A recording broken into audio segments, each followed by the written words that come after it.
Mute. Okay, unmuted. She started working genius. Don't say anything you don't want broadcast. The videography ready. I'm working. Let's see. I get my slide shared. If you're on and you're in the chat and you've taken your working genius, drop your green letters. If you know them, drop your green letters in the chat. Hi, my name's Ashley. Drop your letters in the chat. Look at them.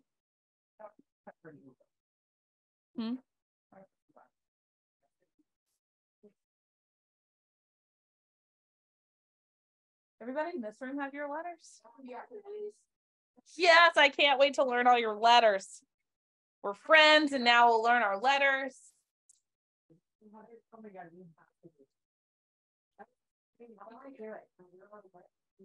Yes, you can do it really fast. 6 types of working genius. After she'll miss you. Yeah. Okay. 6 types of working. I'll send you the link for it. Just listen. And then do it right after. Might influence your lettering. No, I'm an E. You're right. You should take it now because then you're going to get influenced if you listen to me. Because then you're going to be like, oh, that's what I want to be. I'm that. Yeah, go ahead and do it. It's fine. I'll be slow. I'm just kidding. I'll be fast. Yes, she is. Rachel's the same as us. She's on my team. So Rachel, she's an artist. All right, so it's valuable for those of you that are following along to have your greens and your reds. We're going to spend more time in greens and reds than we will yellows. I think that's the color that they use. It only makes sense. Stoplights. Okay, for those of you that are at home, I mean, I feel like I've been on the screen all day. So I'm Anna, and I'm the idiot savant that's been handling your social media and tech today. So I hope you've enjoyed your journey thus far. I'm talking about a topic that we found last fall, actually when it first came out. So we're an early adopter on this, and it has changed our business. It's changed our life. It's changed a lot of relationships in my world, and that's been really exciting to see. So I'm excited to see y'all take this off. I'm going to do this in 20 minutes. I've done it before, so I'm going to do it today. Number one, my goals for today, give you context so that you buy in now. So I want to show you how this has changed our life so that you don't have any question like, oh, should I do this? Should I implement this? I'm going to convince you right off the bat that this is something that you need to put into place. Give you the curiosity to start trying to recognize, what am I? If you haven't taken your assessment, who's my partner? Who's my friend? Who's my mom? Who's my dad? Who's my kid? So that you can understand the profiles that exist in your world, and then some clarity to go ahead and start implementing this. Because again, all of these things that we talk about today are great, but if you don't go take action when you get out of here with it, you might as well have gone to Disney World today. All right. So my name is Anna, and I love sinking ships. This is what I used to tell people. Like, I remember being in a leadership class, and I would say, they'd be like, tell us something interesting about you. And I would be like, I love problems. So when I got into real estate, it was like finding crack cocaine, right, for a person, because this whole business is nothing but problems, right? And Tina mentioned it earlier when we do conferences together. She always teased me off really well. I was the got a minute girl in my office in February of 2021. I was in an office where if people needed me to help them, I would be like, yes, absolutely. Come into my office. I will assist you in making a reel on your social media, even though you don't have a login for Facebook, but you sit down and I'll help you. Meanwhile, I had 2 babies at home, like little babies, like a week-old babies. And I was in my office helping people. And I was like, man, this kind of sucks. But I was just like drawn to it, like a moth to the flame. I wanted to help these people and solve their problems. I really started, in a world of like, especially when COVID hit, right? Like self-care, self-help, self-this, self-that. I really started to be concerned. I think that maybe like I was actually like behind the curve of where I could be if I wasn't a little bit more self-interested. And I met with Tina. We talked about my business and where it was going to go. And the suggestion she gave me was, hey, go read The Go-Giver. So I'm here to tell you, if you have an E in your profile, go ahead and put that on your must do by the end of the week.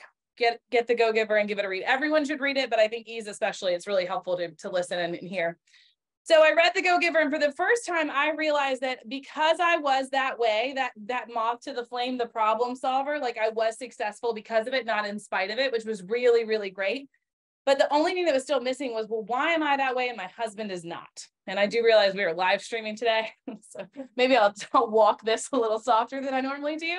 But my husband like does not get it. He'll be like, why are you helping that person? And like in my mind, I'm like, you're a terrible person. Why do you feel that way? When we took this assessment and I realized that this is actually just one of my geniuses, and it wasn't because my makeup was like so different as far as like moral compasses. It's just we were different in what we're able to provide for others. It was a really big game changer. So in the fall of 2022, I was running a team kind of incidentally. I didn't want a team for the longest time. Had some amazing people around us. I lost my mom very like unexpectedly in that fall season, right when things were starting to ramp up with us at work. It was all very confusing. And my team was like, hey, you cannot work anymore in real estate because you have no empathy for people. Like my sellers would be like, I need to replace my windows. And I'd be like, my mom died. It's like, it didn't go well. So they were like, my team's like, go home. And I had to start focusing on like, what can I do for my team that's here, that's not client facing? And for those of you that are hustlers, because there's a lot of you out there in our Zoom and in this room, like this wasn't truly like the greatest gift ever given to me, because for the first time, I couldn't rely on that like hustle of selling homes. I had to start to get into more fundamentals. I became obsessed with organizational health. And this is when we found Working Genius. So I found it in a moment of weakness, and maybe that's why I'm just so attached to it. But it has been so huge for us. So let's start with the basics. We're going to go through each of these letters. If you got a letter that turned green, it's because 3 things happened. You get energy from it, you're joyful doing it, and you're naturally good at it. So for some of you, you may think, oh, this is what I am. Maybe you've been boxed into a job that's forced you to do X, Y, and Z over time. And you realize that really that's not something that's a talent or a gift, or you derive joy. You've just been conditioned to do it for a while. And so this is really cool because this is going to strip that down and get you into like, what are you really naturally resting in? So let's start with W. Ashley Bomarito's in the room. I'll pick on her. She's a W. Laura, are you still here? Laura's a W. Other W's in our room or in our chat? Anybody got W letters? This is wonder. It's all about the ability to just ponder and consider things. What I love about this, though, is that sometimes we confuse people that ask questions that are clarifying, when in fact the W is asking questions because they recognize that there's unrealized potential in people or projects. So this is what makes the big difference between your W and like just someone that doesn't get things and they ask a lot of questions, is the W sees something that prompts the question. And they often can get overlooked because we seem like they just kind of are like heads in the clouds, like kind of floating about, asking questions. If you were on the agent panels, this probably makes sense that Ashley Bomarito is a W, because she just asked a crap ton of questions. And it seems so natural because it was. So what the thing here, though, is that it's really not just question asking for question asking. Like they see things and they want to start drawing that out. And so a W is very powerful, very high up. An I, who has some I's in the room? I know we have some. This is a person who just, loves to come up with new ideas. And I love that phrase. We just love to come up with new ideas. In fact, this morning, I employed this as we flipped our conference from in-person to virtual. This morning, I was like, everyone can't come down here at 8 a.m. and start ideating. We've got to stick to a plan. It still happened. But I was so naturally aware. I was like, I know who my ideators are. I know who's going to come in here and start ideating. But we just love to come up with new ideas. We prefer clean slates. We really want to innovate from scratch, but we will, especially with an IE combination, if you've got one, you don't mind fixing problems as well. We are the most commonly recognized genius. So we tend to stick out in the process very loudly. As an I, you have to be mindful of that because you can be very disruptive, because people around you will naturally be like, oh, that's an inventor right there, right? That's a smart lady. I'm going to listen to her. And so we can actually be very, if we're put in the wrong process, in the right part of the process, we can actually be damaging to a situation just because we are so widely recognized, and some of these other geniuses are not. But this is a person that sees a worthwhile problem and tries to solve it. Raise your hand again if you're an I in the chat box. Tell us if you're an I. All right, discerners. This is so fascinating to me. A discerner has great gut instincts, great intuition, and they can just evaluate. We're all pretty high producing realtors and professionals in this room. If you asked us things about entrepreneurship, we probably have a good sense of what will work or will not. You can take a discerner and you could pluck them 85 miles away from here with absolutely no context whatsoever and ask them a question about the weather. And they're still going to be like, yep, nope, yes, no, this will work, that won't. They don't need any context at all. They're not market experts. They truly are just able to look at something and like without any question, say, yes, this will work. No, it will not. They are really curators of what's going on around them, and they see patterns. That's how they're able to do it, because they're able to sit there and watch patterns occurring. D's in the room? Raise your hand again. Oh, that's right. Oh, that's okay. My Facebook might have just gotten really tired. It's been on for like 5 hours. Facebook might have been like, we've hit our capacity today. Galvanizers, any galvanizers in the room? The big G letter. These are folks that are able to recruit and inspire and get people moving on an idea. One of the things that I can always say about a galvanizer is too, that they're very willing to like go the different direction to get the person to bring them back. This is not a genius of Tina Call's. And I know that actually Tina and I have every genius, but anyways, if we move us on from that, Tina is not a galvanizer. And when I recognize this and I started studying it, I was like, oh my gosh, I remember this. Cause she's like, look, if you're swimming up to my boat, I'm gonna pull you in, but I'm not getting out of my boat. I'm not going to shore. I'm not going to pick you up and bring you back to the boat. A galvanizer, however, would. They would literally drown themselves to get to the shoreline to bring your butt and get them into your boat, right? They are a critical part of getting an idea into action. And so a lot of times, like you can see this characteristic in people. Enablement. This is a terrible word. Most people hate that this is it. Who has an E in their profile? Yeah. We are not nice pushovers. This is a genius that truly does need to be recognized, naturally inclined to help others. But what really takes this off is that we usually can anticipate what someone needs before they've even recognized that they need it themselves, right? Raise your hand if you're an E in the room. Yeah. It's not just like, oh, I'm not nice or I am nice. See, this is what I used to think about my husband. I thought, oh, you're just not nice. He's very nice. It's just, this isn't something where he lives, where he's constantly looking for what can I do? Where can I go? And this is where we had a lot of discord, because I would sit at the office being like, oh, who needs my help? You need my help. You didn't even ask for it, but I'm going to go in there and help you. And then finally, tenacity. Where are some T's in the room? I got to put my hand like to the floor. They love to finish things. They want to drive things across the finish line, make sure that the job gets done, right? They don't need any emotional appeal from a galvanizer. You guys, like when the luster falls off of a project, you're still like, yes, I love this thing. Meanwhile, like 45 minutes ago, I was like, I'm out. In fact, a minute ago, I almost was like, I don't need to speak today. I think we're fine. Zero tenacity, none. I was like, this event is all the way at the 5-yard line. I love it. Let's get on out of here, right? Like we basically won. So I have no satisfaction on that last 5-yard line. I don't care. We got 95% of it done and I'm good. Phil's thing, I'll get 95% of it. I'm like, yes, that was good. Don't need to deep dive, right? So here's what happens in organizations. And when you understand the progression of the letter, and how many of you know, like, you know, your DISC profiles, or you know, your Enneagram, you know, all these things about you as a person. What really makes Working Genius amazing is it talks about the work process, because that's where a lot of us spend a lot of our time, right? I love that I'm a high I on the DISC scale. That's great. It doesn't really tell me, though, very well how I go through a working process. So W's are really high up. Think about a plane, 30,000 feet in the sky, all the way down to that T that's about 1,000 feet, right, over the ground. So here's what was happening in my organization. I know Tina can share it too. I am an IE, 25,000 to 10,000 feet. Here's what would happen. I would ideate, and then I would be like, let me have your computer. I'll put it on there for you and we'll get rolling, right? And my organization is going from here to here in like 5 seconds, right? And as Tina likes to say, the barf bags come out, right? Because you're dropping from a high point to a low point very fast. And then let's say I see something doesn't work when I go to enable it. And then I'm like, whoop, let's fly back up and I'll start ideating again. And as you can see, there's just not a lot of traction if you're living in that world of constantly going high, low, high, low. Another example, Ashley's a WI. For years, she felt like she didn't get things done. Now she kind of understands why, because a lot of her time is spent on that higher level thinking. And I think she can tell you that it's been a game changer to realize like that's her highest paid hour. That's her best performance. That's where she should be, because they're her natural geniuses. Makes sense on why understanding the progression, right? And the best way to describe it is a church bake sale. I can do it really fast. The W, Ashley sits over there and is like, we haven't had anything at our church bake sale. And like, we haven't had a fundraiser here in a while. I wonder why that is. I wonder if something happened. Did we get sued? I don't know. Allison's going to come up with her eye and be like, I have an idea. We can have a bake sale.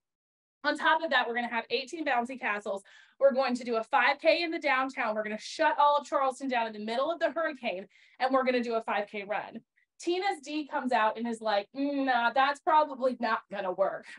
We saw this in action last night, in all fairness. The ideators like drove to the bar, and Tina's like, that's not going to work. Like, we watched this happen last night, right? And so the discerner comes out and says, no, like, that's not going to work. This isn't going to work. And then that galvanizer is the one that starts, I love this, like, starts the signups, right? Starts thinking, who's the person that I can get to head this committee and do this and do that? Where are the E's in the room? Raise your hand. You had 10 pound cakes in your freezer ready to go because you knew there was a chance that there was going to be a bake sale in the next 5 years, and you want to be prepared and have your item ready.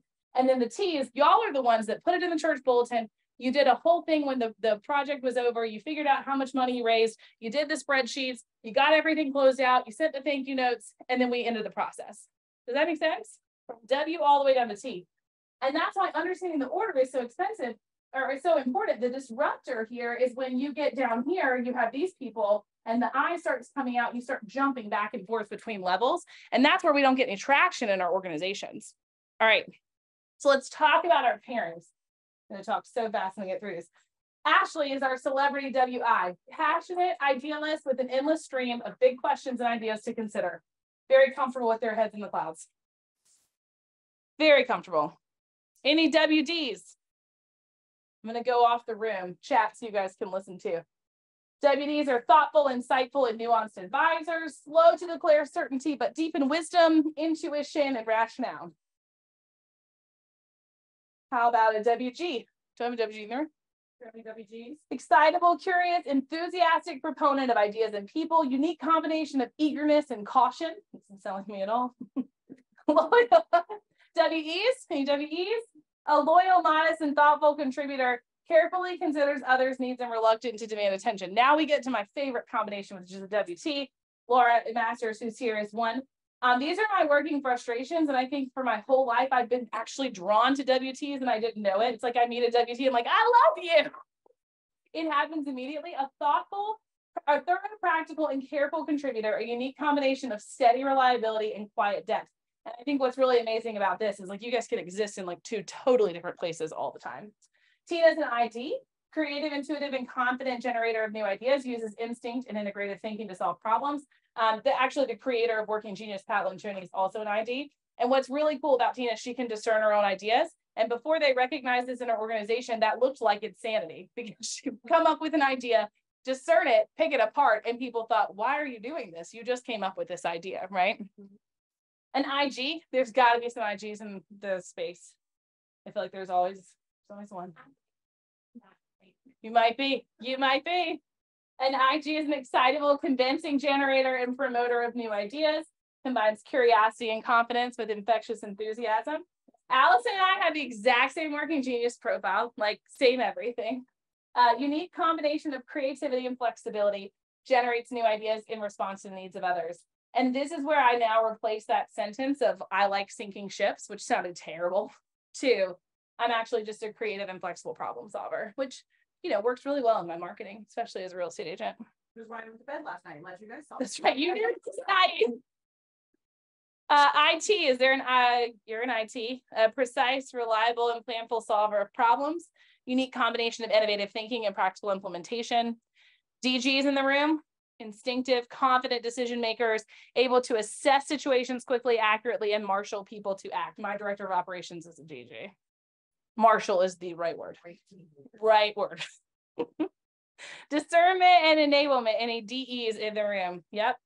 Intuitive, empathetic advisor and team player, selfless and compassionate in providing others with what they need right in the right way. DTs, reliable, prudent, and focused steward, unique combination of practical urgency and intuitive judgment, and also your director of operations, husband and director of operations. EGs, any GEs? EGs, a warm, positive affirmer of others, quickly willing to support and inspire people who need energy or reassurance. And make sure you get these combinations. These make great little pockets in your marketing, right? GTs, taskmaster extraordinaires, willing to push and remind others and to dive into themselves and ensure that things get done. And then an ET, we have a ton of ETs on our team. There's a lot of ETs in the chat. Oh yeah, ETs. ETs. A responsive, dependable doer, willing to step up when something is needed and determined to fulfill their commitments. I mean, my team is full of them, and that's why our team is awesome. Well, all my friends are teachers are ETs. ETs. Yeah, it's a great profile. Okay, so let's talk about how this goes into the real world a little bit, because those are nice, but I want to talk about how this actually kind of can affect you. So I didn't realize this about Ashley, but for years and years, well, not years and years, but a long time she'd ask questions, and my answer a lot of times was, who cares? Who cares? And she would ask me, like, well, what do you think? Like, should I do this? Like, what if we lower the price, or should I do this? And I literally, in my brain, and it still happens, I'm like, who cares? Who cares? But you can't say it out loud anymore.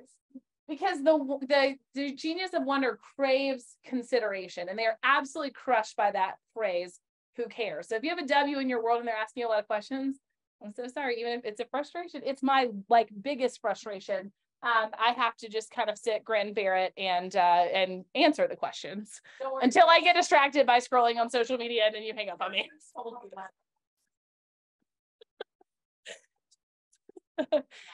Inventors. I did a cold read with a disc profile guy who's amazing. And he goes, you love systems and processes for everyone except for you.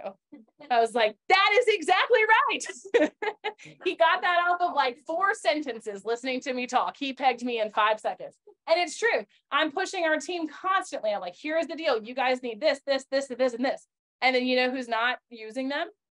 It's me, right? We crave freedom and are absolutely crushed by restraint. Now we can flip this. Who has a working frustration of I? Who's frustrated by invention? I have a couple on my team that are frustrated by invention, and it's really funny because they actually crave that constraint and they don't like the freedom. So they want the SOPs, they want the structure, they want that. So I always look to see who on my team has a frustration of I, because I know they're going to implement and do my systems well. Because they're that profile. D's, do not ask a D to prove it to you. Do not. Don't ask Tina to prove something because she knows it. And she has no empirical evidence whatsoever on what she's discerning. None, but she doesn't need it because it's just that gut instinct. So absolutely craving trust here and is crushed by, let me prove that to you. Come on through, friends. Come on. All right. Galvanizers, this is really, really important. They are crushed by apathy. So if you have a galvanizer in your world, my husband's a galvanizer, and he galvanizes the stupidest things. He galvanizes sneakers, boats, trucks, like things that I don't care anything about. And I just know his little spirit just sucks when I'm like, that's fine. It's okay, whatever. My director of operations does this. She prepared this whole beautiful menu for this Easter egg hunt we were having for a client appreciation, spelled everything out. And you know what I did? I was like, you can choose. That absolutely destroyed her, because what she was looking for was, that's the stupidest thing I've ever seen, Nina, or that's amazing. It doesn't have to be like positive affirmation. It can go either direction. Now here's where it gets interesting. You know what I thought I was doing by telling her that she could choose? I thought I was being great because I was giving her the freedom that I crave so much in my world. I is a working frustration of hers, so I double whammied that girl, right? Literally forced her to do something she hates, and then I didn't give her any of that like reaction that she absolutely needs to survive. Anyways, Easter went well. We fixed this after we figured it out. Enablers crave appreciation, and I know what you're all saying. You're all being like, well, I crave appreciation. I'm not an E. Like any normal human craves it. No, like it's another level. It's a whole nother level.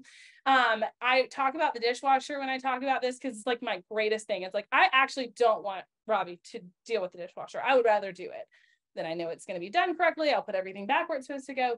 But I literally need him to stand there and be like, I don't need him to say it like 3 times, like a genie. Like, I see you doing the dishes. See you doing the dishes. I see you doing the dishes. And then I'm good. And I told him, I was like, I'm an easy egg to crack. Just tell me that you see me doing what I'm doing, and I'll keep doing it forever and ever, like a golden retriever, right? Just like playing ball. And then the tenacity. And this is where I think it's amazing, y'all, WTs, because the T really craves that clarity and is crushed by ambiguity. However, a W also loves ambiguity. So I don't get it. I don't get y'all at all. What happens here is I don't have a lot of this. So I would go on a listing presentation and I would like have all of these great plans about marketing and timelines and the market's doing this. And I would get to the door and they'd be like, so what's next? I was like, oh, nor do I care. I don't care. I loved it. Ambiguity. I can play in all of this space and invent and create and do this. And I have sellers being like, what's next? And I'm like, I don't know. I mean, truly, I didn't want to tie myself down to what was next. That's silly because a paycheck is attached to tying it down to what's next.